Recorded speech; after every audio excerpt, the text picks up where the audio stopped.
नमस्कार मंडळी, स्वागत आहे तुमचं आमच्या चॅनलमध्ये। आवाज महामुंबईचा, शोध बातमीचा, कौल मनाचा। चला तर मग आमचे चॅनल लाईक करा, शेअर करा आणि सबस्क्राइब करा। धन्यवाद। अष्टविनायक तीर्थक्षेत्र पालित गणेश जन्मोत्सवाला भक्तांचा लोटला महासागर। गणेश जयंती उत्साहात साजरी। श्री बल्लाळेश्वराच्या दर्शनासाठी भाविकांच्या लांबच लांब रांगा। महाराष्ट्रातील अष्टविनायकांपैकी एक प्रख्यात धार्मिक स्थळ असलेल्या श्री बल्लाळेश्वर विनायकाचा माघ मासोत्सव व जन्मोत्सव गणेश जयंती गुरुवारी मोठ्या उत्साहात व भक्तिमय वातावरणात संपन्न झाली। यावेळी धार्मिक कार्यक्रम व विधी करण्यात आले।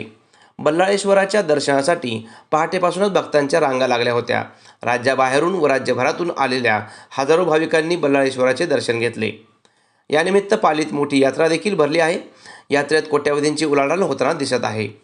जन्मोत्सवाला बाळ गणेशाच्या मूर्तीला पाळण्यात टाकून भक्तिभावाने पाळणा हलविण्यात आला।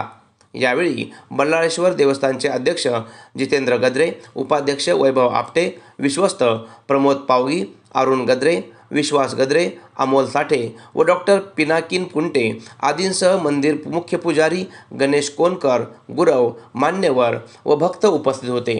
गणेश जयंतीच्या दिवशी आलेल्या भाविकांना चहा व अल्पोपहार देवस्थानकडून विनामूल्य देण्यात आला। तसेच पंचमीला सर्व भाविकांना महाप्रसाद म्हणून विनामूल्य भोजनाची व्यवस्था आहे। माघ महोत्सवानिमित्त प्रशासन व देवस्थान यांच्या समन्वयातून योग्य नियोजन करण्यात आले होते। बल्लाळेश्वर मंदिर गाभारा, सभामंडप व परिसरात आकर्षक रोषणाई आणि सजावट करण्यात आली आहे। मंदिराच्या बाहेर काढलेल्या विविध सुबक रांगोळी आलेल्या भाविकांचे लक्ष वेधत होते। अनेक जण त्या रांगोळ्या कॅमेऱ्यामध्ये कैद करत होते।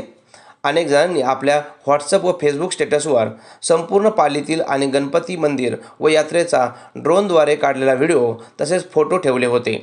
यंदा मंदिराच्या समोरील तळ्याच्या भिंतीवर ऑपरेशन सिंदूरचे बॅनर लावण्यात आले आहेत।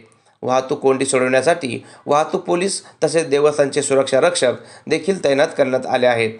अनेक भाविक बल्लाळेश्वराच्या दर्शनासाठी पायी दिंडी काढत चालत आले होते। यामध्ये प्रामुख्याने उरण, पेण, पनवेल व अलिबाग आदी ठिकाणचे भाविक होते। पालखीच्या वेळी वीर गर्जना ढोल पथकाने वादन केले।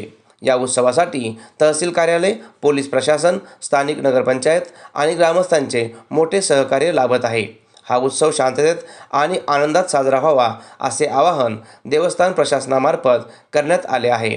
आवाज महामुंबईचा चॅनलसाठी धम्मशील सावंत, पाली।